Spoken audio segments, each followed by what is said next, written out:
In this video, I'm going to show you how to configure Bookmap. Now, the first thing you want to do once you're inside Bookmap desktop, you want to click on settings up here, and this is where the majority of your configurations are going to be happening. You can go ahead and adjust color settings. You can basically go ahead and set a specific color. You can even select the color from here. You can go ahead and reset, etc. Okay.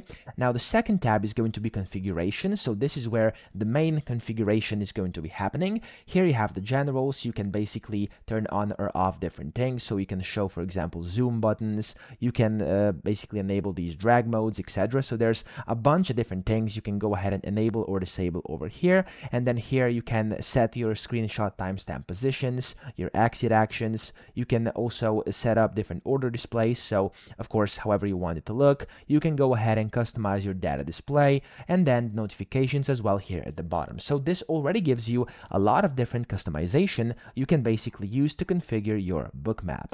Now here up top, you can also configure the add-ons using this setup. So here you can just add different add-ons and then manage them in case you want to do that too. You can also manage plugins, add on keyboard shortcuts by clicking on this button over here, change time zones, change languages. You can reset zoom on subscription. Over here, you can also basically set different configurations for order-related dialogues. You can reset strategy trading permissions, reset all chart settings, replay startup action if you want to do that too, and you can core dump on crash and also set different things regarding performance. Okay, so there's a bunch of things you can do and a bunch of things you can actually configure inside Bookmap, and all of them are going to be available up here. And of course, I would just start with the color settings and configurations, and then you can go more in depth. So that's pretty much it. I hope this video helped you out. If it did, please subscribe to the channel and help me out as well.